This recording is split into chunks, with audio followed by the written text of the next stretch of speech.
Hi friend, আজকে একটা নতুন ভিডিও নিয়ে চলে এসেছি। এখন বাড়ি থেকে বেরোচ্ছি, ধুলাবাদ যাবো, তারপরে কথা হবে। মাম রেডি? মাম একটা অন্য গাড়িতে আছে, বাকি সব ঘটনা রাস্তায় যেতে যেতে বলবো। এখন আর সময় নেই একদম আমাদের হাতে, অনেক লেট হয়ে গেছে। 4টে কল টাইম ছিল, দেরি হয়ে গেছে। অনেক দিন পর একটা গ্রুপ রাইডে যাচ্ছি। তো যে জায়গাটা যাচ্ছি সেটা তোমরা আস্তে আস্তে জানতে পারবে কোন জায়গায় যাচ্ছি। এখানে মাম যাচ্ছে না আমার সাথে। আজকে অনেকটা লেট হয়ে গেছিলো আমার গ্রুপে জয়েন করতে, কারণ গ্রুপের কল টাইম ছিল 5টা। তো আমার 5:15-20 হয়ে গেছিলো। সকালেই বললাম যে দেরি হয়ে গেছে, বাকি কথা রাস্তায় হবে। আজ আমি একা রাইড করছি না, এটা গ্রুপ রাইড হচ্ছে, কিন্তু এই রাইডে মামকে নিইনি, কারণ আমরা একটা লং ডিস্টেন্স আজকে কভার করব। আর রাইডটা কিভাবে হবে সেটা দেখতে থাকো, বুঝতে পারবে কেন নিইনি মামকে। এখন ভোরবেলা, তো এখন কোলাঘাটের দিকে এগোচ্ছি, মানে কোলাঘাটে আছি অলরেডি। কোলাঘাট ব্রিজটা এবার ক্রস করব। সকালবেলা কোলাঘাট ব্রিজটা কেমন লাগে বন্ধুরা দেখে আমায় কমেন্টে জানিও। আমার তো খুব দারুণ লাগছিল সকালবেলা, শীতকাল, সাথে এরকম কোলাঘাট ব্রিজ, বাইক নিয়ে খুব ফাঁকা ফাঁকা রাস্তা, দারুণ লাগছিল, দারুণ। আজকের রাইডটা নিয়ে আপনাদের সাথে একটু আলোচনা করি। অ্যাকচুয়ালি আজকে আমি যাচ্ছি কোথায়। প্রতি বছর শীতকালে আমাদের গ্রুপ থেকে একটা রাইড করা হয়, যেটা ক্যাম্পিং রাইড। তো আজকেও সেই বিষয়েই আমরা এগোচ্ছি। আজকের আমাদের ডেস্টিনেশন আছে পুরুলিয়া। তো এখন আমরা দাঁড়িয়ে আছি যে জায়গাটা, এই বাঁ দিকটা ঢুকলে পরে খড়গপুর। তো এখন দাঁড়ানোর একটাই কারণ, হাত হাত জমে গেছে, ঠান্ডায় অনেকক্ষণ চালিয়েছি, তো একটু ইঞ্জিনে হাত সেঁকে নেওয়া। আর বাঁদিকে সূর্য উদয়টা হচ্ছিল, দারুণ লাগছিল ব্যাপারটা। মাসটা ছিল জানুয়ারি, আর ঠান্ডাটা মারাত্মক পড়েছিল।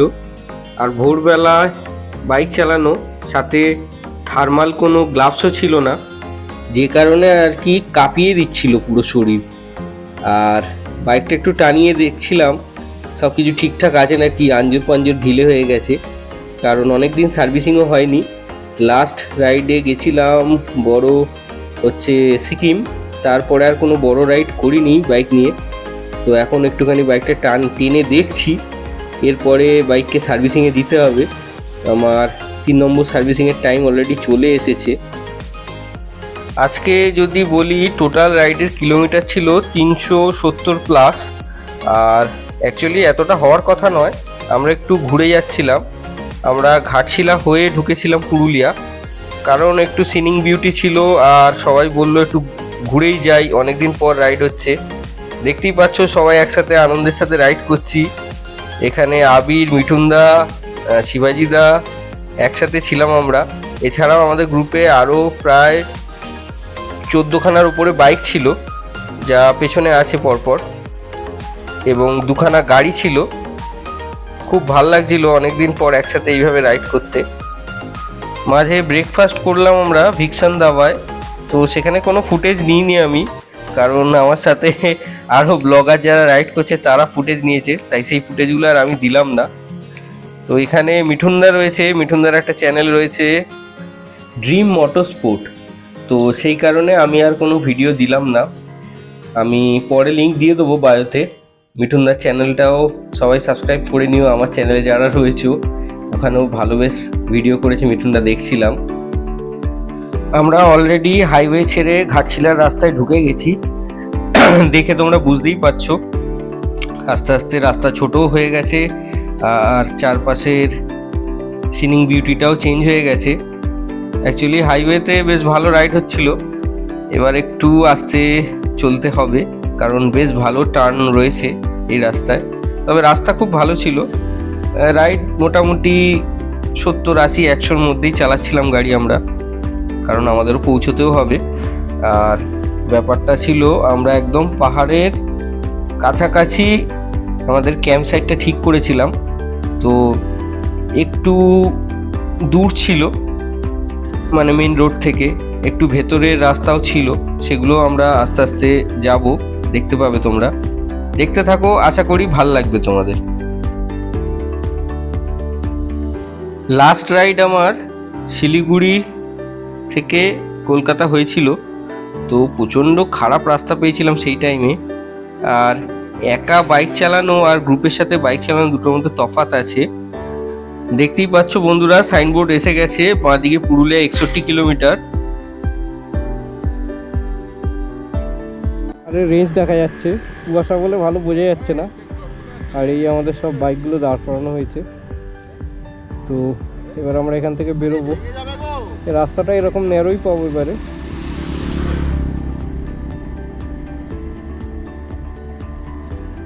সবাই রেডি হচ্ছে। এই লোকটা জ্যাকেট খুলে ঘুরছে, একে বলো কিছু।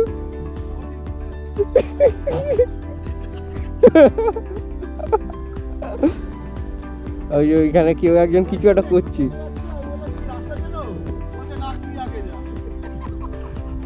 তো এইভাবেই মজা মস্তি করতে করতে আমরা রাইড করছিলাম। তো যেহেতু নিজেদের বাইক, কোনো চাপ নেই, যেখানে খুশি দাঁড়ানো যাচ্ছিল।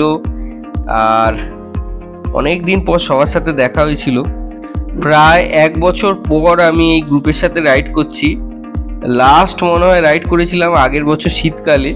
তারপর আর কোনো রাইডে আমি যাইনি, আর গ্রুপ থেকে সেরকম রাইড এর মধ্যে অর্গানাইজও হয়ে ওঠেনি।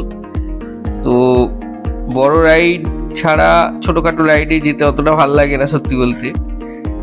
বড় রাইড 2-3 দিনের হলে সেটা অ্যাটেন্ড করার ইচ্ছা থাকে। অ্যাকচুয়ালি গ্রুপেরও যে টাইমে রাইড হয়েছে হয়তো আমার সেই টাইমে সময় হয়নি, এরকম হয়েছে, কিছু ঘটেছে, যে কারণে আর রাইড হয়ে ওঠেনি গ্রুপের সাথে। তো আশা করছি এবারে পরপর গ্রুপের রাইডগুলো অ্যাটেন্ড করব। ডান দিকে পাহাড়ের দেখা পেয়ে গেছি অলরেডি। যদিও আমরা এই পাহাড়ে থাকবো না, আরও এগিয়ে যেতে হবে। এটাকে বলা হয় মনে হয় পাখি পাহাড়। তো জায়গার নাম যা দেখতে পাচ্ছি ভুচুংডি বলে লেখা আছে। ল্যান্ডস্কেপটা দারুণ ছিল। তো ওখানে কিছু টুকটাক ফটোশ্যুট করে আমরা এগিয়ে গেলাম। তো এবারে আমরা পুরুলিয়ার মধ্যে এন্টার করে গেছি। চারধারে ল্যান্ডস্কেপ আবার চেঞ্জ হয়েছে, দেখে বুঝতেই পারছো। তো আমাদের এখনো প্রায় 30 কিলোমিটার মতো রাস্তা যেতে হতো। আর সবচেয়ে বড় কথা, এখানে গুগল ম্যাপ কাজ করছিল না, যে কারণে আমাদের কিছু প্রবলেম ফেস করতে হয়েছিল। কেউ রাস্তা হারিয়ে ফেলেছিল, কেউ ডান দিকের জায়গায় বাঁ দিক নিয়ে ফেলেছিল। দেখতেই পাবে আমরা অ্যাকচুয়ালি 4-5 জন ছিলাম যারা হট করে বাঁ দিক নিয়ে ফেলেছিলাম, যার ক্ষেত্রে হয়েছিল কি আমরা একটু অফরোড করে ফেলেছিলাম। রাস্তাটা এটাই ছিল, কিন্তু হঠাৎ করে আমরা একটু ঘুরে যেতে অফরোড পেয়ে গেছিলাম। দেখতে থাকো, আশা করি ভাল লাগবে। লাস্টের 7-8 কিলোমিটার একটুখানি আমরা হারিয়ে গেছিলাম, কারণ গুগল ম্যাপ তারপর আর সাথ দেয়নি। তোমাদের আগেই বলেছি যে গুগল ম্যাপ আমাদের একটু ভুগিয়েছিল এখানে। তো এখন আমরা যে জায়গা দিয়ে যাচ্ছি এটা আদৌ রাস্তা নয়, মাঠের মাঝখান দিয়ে, জঙ্গলের পাশ দিয়ে। তো এই হচ্ছে ব্যাপার। খানিকটা অফরোড ছিল, ভালোই লাগছিল অনেকদিন পর আবার সেই অফরোড। আর সবকটা অ্যাডভেঞ্চার বাইক ছিল, যেহেতু খুব একটা অসুবিধা হচ্ছিল না সেই টাইমে। যদিও এই রাস্তায় খুব একটা অসুবিধা হওয়ার নয়। এইভাবে রাইডটা চলছিল। ও রাস্তাটা খুবই ছোট হতে থাকে আস্তে আস্তে। তার ক্ষেত্রে একটা হঠাৎ করে ঘটনা ঘটেছে, যেটা তোমরা ভিডিওতে দেখতে পাবে। দেখতে থাকো, দেখে কমেন্ট করো দোষটা কার ছিল। এই হচ্ছে ব্যাপার। তোমাদের সাথে সব কিছু নিয়ে আলোচনা করেছি, কিন্তু বলা হয়নি যে আমরা আজকে যে ডেস্টিনেশনে যাচ্ছি তার নাম কি। নামটা ছিল চেমটাপুরু ইকোস্টে। বেশ ভালোই রাইড হচ্ছিল, কিন্তু হঠাৎ করে একটা ইনসিডেন্ট ঘটে গেল। তো আমাদের উল্টো দিক থেকে একটা বাইক হঠাৎ করে চলে আসে, যার ফলে কি হয় আমরা বুঝতেও পারিনি। লাগেনি তো?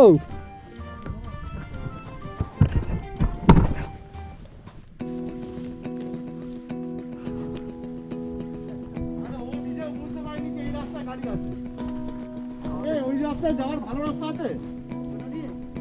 চামটাপুরু ক্যাম্পে যাবো।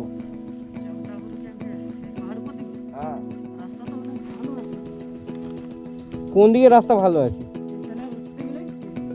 একটুখানি গেলেই পেয়ে যাবো। আচ্ছা, আর রাস্তা কি এইটাই? আচ্ছা আচ্ছা আচ্ছা, ঠিক আছে। কলকাতা।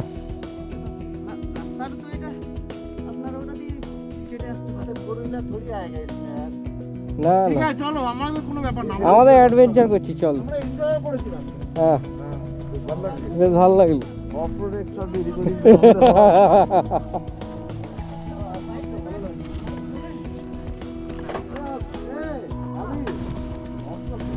ভালো লাগলো।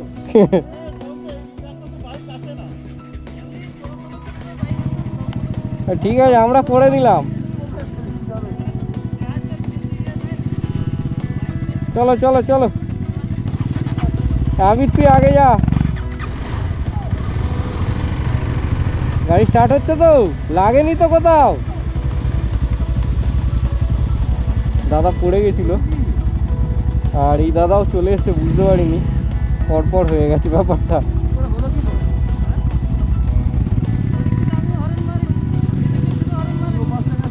হ্যাঁ হ্যাঁ তো এই হচ্ছে ব্যাপার, দুজনেরই কোনো দোষ নেই, এটা বোঝাই যায়নি। আর বেশ ভালোই অফরোড ছিল, কোথাও কোথাও উঁচু নিচু এরকমও ব্যাপার পেয়েছি আমরা। পাথরটা ছিল না, মাটি, তবে এখান দিয়ে জল গেছে বলে এরকম অবস্থা হয়ে গেছে যা বুঝলাম।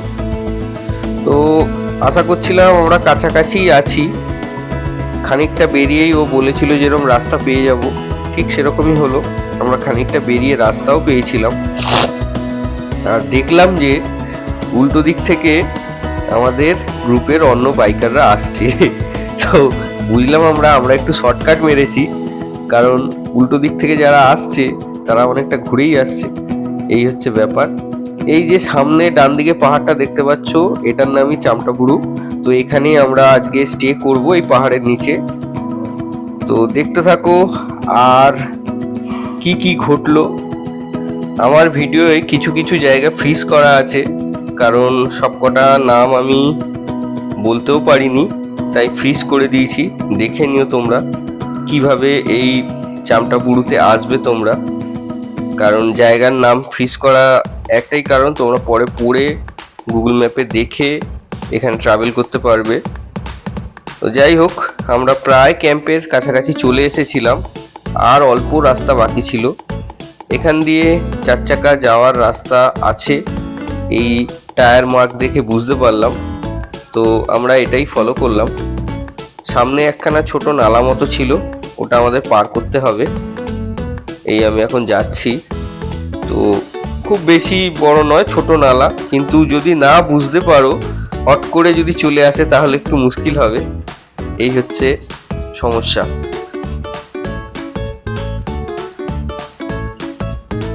অ্যাট লাস্ট আমরা আমাদের ক্যাম্প সাইডে চলে এসেছি। এখানেও দেখছি উল্টো দিক থেকে বাইক আসছিল, আমি বাই চান্স হর্ন মেরে যাচ্ছিলাম, নয়তো আমারও সেম ঘটনা ঘটতো। তো ক্যাম্প সাইডটা এমনই ছিল, বোঝা যাচ্ছিল না কোন দিকটা যাব। তো এই যে ডান দিকে আমাদের এটা ক্যাম্প সাইড। প্রায় 370-73 কিলোমিটার মতো চালানো হয়ে গেছে বাইক আজকে, তার মধ্যে অফরোডও ছিল। বেশ ভালোই লাগলো রাইডটা। কালকে তোমাদের বাকি ক্যাম্প সাইট ঘুরে দেখাবো, আমরা একটা ট্রেক করব, সেই বিষয়ে ভিডিও আসতে চলেছে। দারুণ ছিল রাইডটা, সবাই হেভি এনজয় করেছি অনেকদিন পর। আজকের ভিডিওটা আমি এখানেই শেষ করছি। যদি আমার ভিডিও ভালো লেগে থাকে তাহলে দয়া করে লাইক, কমেন্ট, সাবস্ক্রাইব করো। আশা রাখছি আরও ভালো ভালো ভিডিও আনবো তোমাদের জন্য, যা তোমাদের ভালো লাগবে। আর আরও নতুন নতুন জায়গায় যাওয়ার চেষ্টা করব, তোমাদেরকেও ইনফরমেশান দেবো কিভাবে যাওয়া যায়। ঠিক আছে, টাটা বন্ধুরা।